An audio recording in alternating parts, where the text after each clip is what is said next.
નમસ્કાર વિદ્યાર્થી મિત્રો,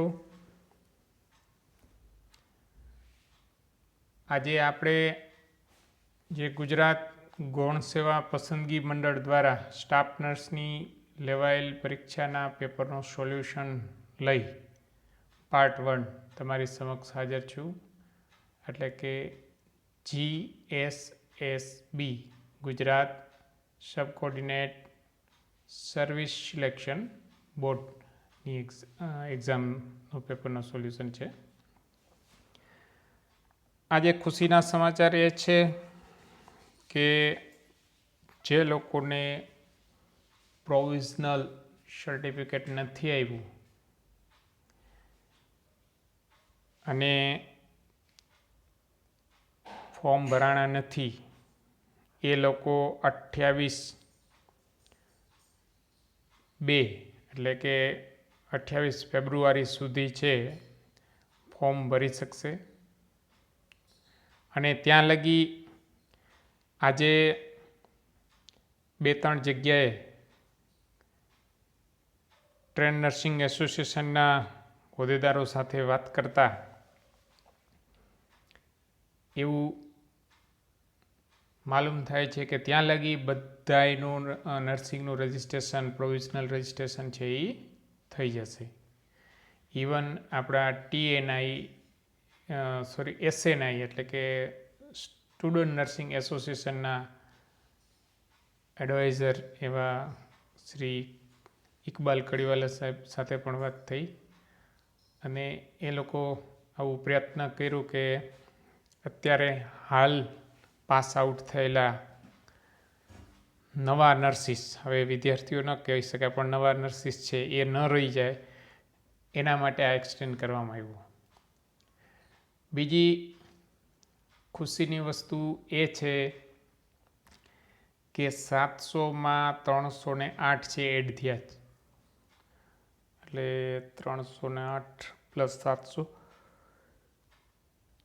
1008, એટલે આંકડો થોડોક મોટો થયો છે.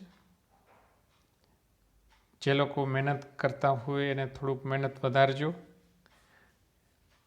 આશાના કિરણ ઊભા થયા છે, વધારે લેવાય. અને આમાં પણ આના પછી પણ વેઇટિંગ તો બનશે જ.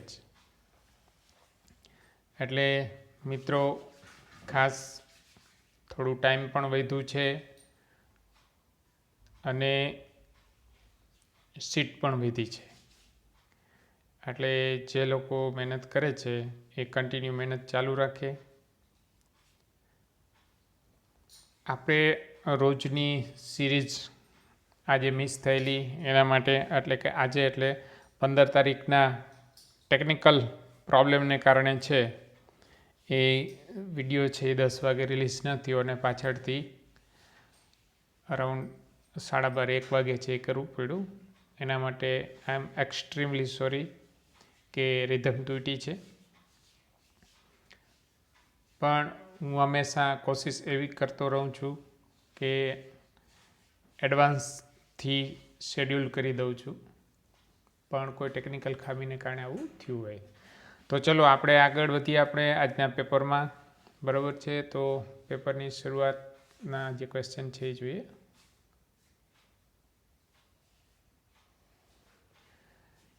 JSY સ્ટેન્ડ ફોર જનની સ્વચ્છતા યોજના, જન સુરક્ષા યોજના, જનની સુરક્ષા યોજના યા જન સુલભ શૌચાલય યોજના. તો આનો આન્સર છે એ JSY એટલે કે જનની સુરક્ષા યોજના. આ યોજના અંતર્ગત છે, આ યોજના છે 2008માં શરૂ કરવામાં આવી હતી અને આ યોજના અંતર્ગત ગ્રામ્ય વિસ્તારમાં પ્રેગ્નન્ટ વુમનને છે એ 700 રૂપિયા આપવામાં આવતા હતા અને શહેરી વિસ્તારમાં છે એ 600 રૂપિયા આપવામાં આવે છે. કેસ આપવામાં આવે છે. ₹700 એટલા માટે આપવામાં આવે છે ગ્રામીણવાળાના ₹100 વધારે, એટલે 600 + 100, કેમ કે એ લોકો ટ્રાવેલિંગ કરીને આવતા, તો ટ્રાવેલિંગ માટેના ₹100 વધારે આપવામાં આવે છે. અધરવાઇઝ 600 જ છે, પણ એની ચૂકવણી છે એ. આ લાભ કેનાથી મળતું? તો કે આરોગ્ય કાર્યકર છે એ ફોર્મ ભરી અને જે તે ઓફિસ હોય ત્યાંથી એનો લાભ મળતું. પણ 2008થી આ ફેલ ગયેલી છે, એટલે એમાં બહુ કંઈ ફાયદો નથી થયો. એટલે એના માટે આના જેવી જ થોડુંક નામ ચેન્જ કરી અને 1 જૂન 2011માં જનની શિશુ સુરક્ષા કાર્યક્રમ આવ્યું, જે આપણો વિડીયો છે જોઈ લેજો, એનું ડિટેલિંગ આખું બધું છે. એટલે પછી આનું કોઈ મહત્ત્વ રહેતું નથી.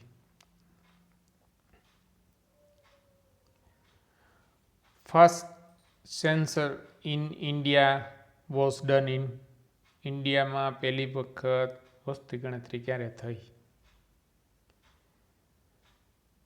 61, 71, 1861, 1871, 1881, 1891. સો આન્સર છે 81 છે. 1881, 1881ની અંદર પહેલી વખત આ સેન્સર કમ્બાઇન્ડલી આખા ઇન્ડિયામાં થયું. આમ જોવા જઈએ તો 2-3 વખત 72માં અને એમ 1-2 વખત થોડા સેન્સર થયા હતા, પણ કમ્બાઇન્ડલી આખા કન્ટ્રીઝની અંદર જે થયું હોય એ 81માં. તો આખા ઇન્ડિયાનું જે કહીએ એ 81, 1881ની અંદર થયેલું. Which of the following is not included in the elements of primary health care? આગળ જોઈએ option: immunization service, family planning services, specialize services અને health education regarding water and sanitation. તો પેલું આપણે જોઈએ ઇમ્યુનાઇઝેશન. તો immunization is a part of primary care. Family planning is a part of. હવે specialize એ પ્રાઇમરી કેરમાં ના આવે, બરાબર છે. હેલ્થ એજ્યુકેશનનું આપેલું છે, તો હેલ્થ એજ્યુકેશન તો ગમે એમાં આપી શકાય, વોટરમાં આપી શકાય અને સેનિટેશનનું આપી શકાય, બરાબર છે. તો આપણે અહીંયા જે આન્સર છે એ સી છે. સ્પેશિયલાઇઝ સર્વિસ છે એ પ્રાઇમરી હેલ્થ સર્વિસમાં ન મળે, અહીંયા પ્રાઇમરી કેર જ મળશે. અને સેકન્ડરી અને થર્સરી માટે થર્સરી લેવલની હશે, અહીંયા સ્પેશિયલાઇઝ કેર મળશે. Cochlear spots are the diagnostic sign of one of the following disease. ડિઝીઝના નામ જોઈએ: રૂબેલા, એને જર્મન મિઝલ્સ પણ કહેવાય રૂબેલાને. બીજા નામ યાદ રાખવાના છે: whooping cough. whooping cough-ને પરચ્યુસિસ પણ કહેવામાં આવે છે. મિઝલ્સ, મિઝલ્સનું બીજું નામ છે રૂબિયોલા અને મમ્સ, બરાબર છે. તો જે આનો આન્સર છે એ મિઝલ્સ છે. મિઝલ્સની અંદર મોઢામાં ઉપરની તરફ બ્લુઇશ, રેડિશ બ્લુઇશ કલરના પિમ્પલ્સ જે થાય અંદરના તાળવાની ઉપરની તરફ, એને કહેવાય કોક્લિયર સ્પોટ્સ. એ કોક્લિક્સ નામના સાયન્ટિસ્ટે છે એ શોધેલા પહેલી વખત, એટલે એને માનમાં એક કોક્લિયર સ્પોટ્સ કહેવામાં આવે છે. અને જ્યારે કોઈ પણ પેશન્ટ હોય એ પેશન્ટની અંદર જો કોક્લિયર સ્પોટ્સ દેખાઈ જાય તો આપણે એનું ડાયગ્નોસિસ મિઝલ્સનું છે એ કન્ફર્મ કરી શકીએ.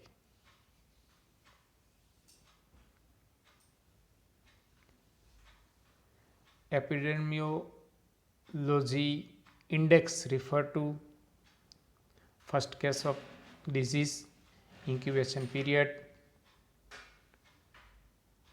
affected host or causative organism. તો એપિડેર્મોલોજી છે એને આપણે કેવી રીતના ડિફાઇન કરીએ? તો કે epidemiology is a study of disease cause patterns factor affecting. તો તો આ બધા છે આપણે એપિડેમિયોલોજીની અંદર સ્ટડી કરતા હોય. તો આની અંદર ખાસ કરીને જ્યારે કોઈ પણ પોપ્યુલેશનની અંદર પહેલો કેસ આવે એ પહેલા કેસને છે ઇન્ડેક્સ કેસ તરીકે ઓળખે છે બધા, પણ એને બીજી ટેકનિકલી આપણે એને રિફર કરવું તો એવું પણ કહી શકાય કે પ્રાઇમરી કેસ. બરાબર, પણ જે જર્નલિસ્ટ ને સાયન્ટિસ્ટને હોય છે એને ઇન્ડેક્સ કેસ તરીકે ઓળખે છે. નોર્મલ ઇંગ્લિશની અંદર આપણે પ્રાઇમરી કેસ કહી શકીએ. તો આન્સર છે આપણો first case of disease is called index or index case. Which of the following dimension is not included in the WHO definition of health? તો WHO ની ડેફિનેશન આપણે પહેલા ઓપ્શન જોઈ લઈએ. Physical wellbeing, occupational wellbeing, mental wellbeing અને social wellbeing. તો હેલ્થની વ્યાખ્યા આપણે જોઈએ તો health is a state of physical, mental, social and spiritual well-being, not merely absence of disease or deformity or infirmity. તો આમાં ઓક્યુપેશનલ ક્યાં આવ્યું નહીં, મેન્ટલ, ફિઝિકલ અને સોશિયલ આવ્યું અને સ્પિરિચ્યુઅલ, એટલે 4 ડાયમેન્શન છે એ હેલ્થની વ્યાખ્યામાં આપેલા છે, પણ ઓક્યુપેશનલ નથી. અધરવાઇઝ આપણે જોવા જઈએ તો અત્યારે આપણે ઇન્ડિયાની અંદર 8 ડાયમેન્શન ભણીએ છીએ, તો 8માં ઓક્યુપેશનલ છે, પણ WHOની વ્યાખ્યામાં નથી, એટલે ઓક્યુપેશનલને આપણે ત્યાંથી કાઢી શકીએ.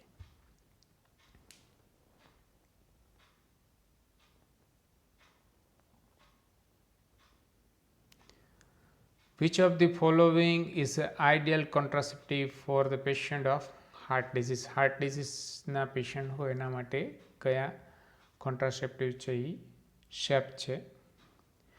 તો આમ જોવા જઈએ તો આની અંદર આયુસીડી, ડેપો પ્રોવેરા, ડાયાફ્રામ અને ઓસીપી એટલે ઓરલ કોન્ટ્રાસેપ્ટિવ પિલ્સ, આ બધા એમાંથી એક સરખા જે બે દેખાય છે.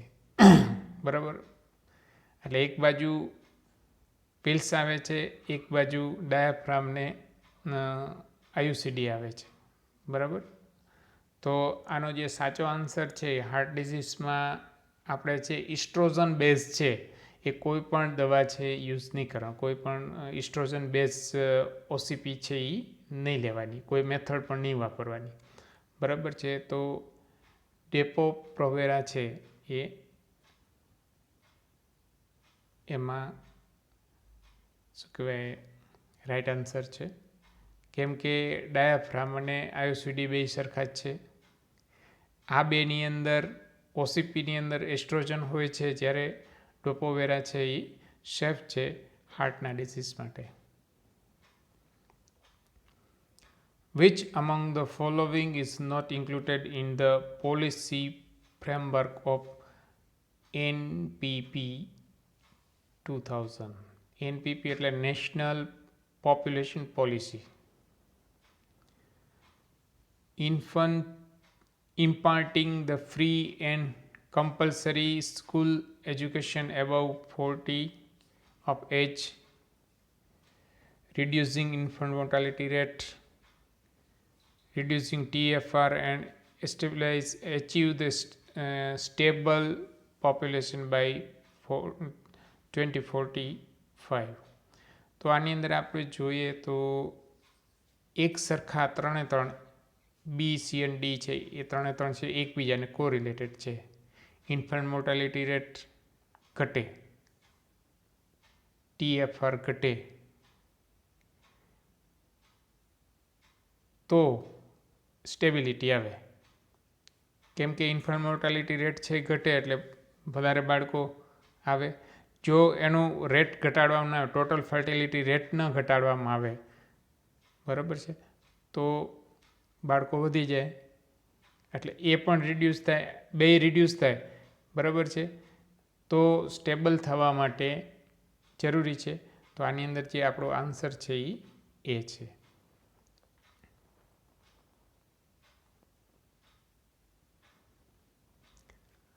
The best parameter for the assessment of chronic malnutrition is weight for age, weight for height, height for age અને mid upper arm circumferences. તો weight for age અને weight for height અને height for age, બરાબર.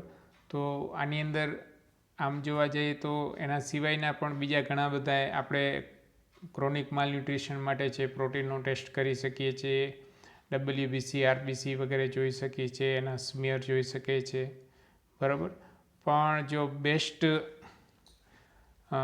પેલું હોય તો એ છે એ mid arm સર્કમફરન્સીસ છે કે એની અંદર આપણે 100% શ્યોરિટી એટલે કે જે એન્થ્રોપ્રોલોજી છે એની અંદર હાઇટ વેઇટ જરૂરી છે, પણ જે સાચો માપદંડ છે એ છે એ મિડ અપર આર્મ સર્કમફરન્સીસ.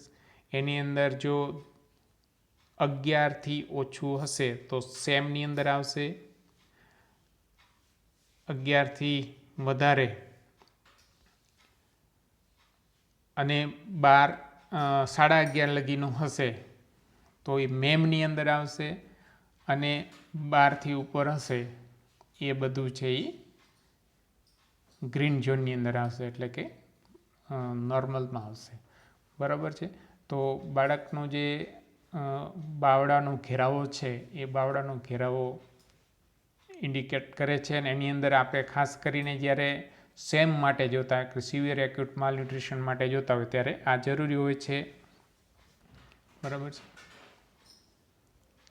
તો આપણો આન્સર છે એ ડી છે.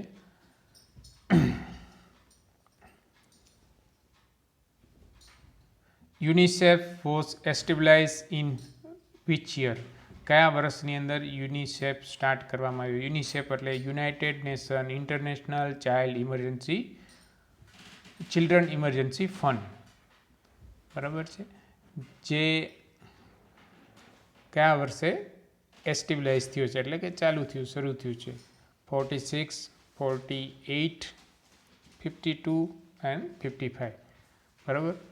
તો આનો આન્સર છે 11 ડિસેમ્બર 1946, બરાબર. ક્યાં થયું?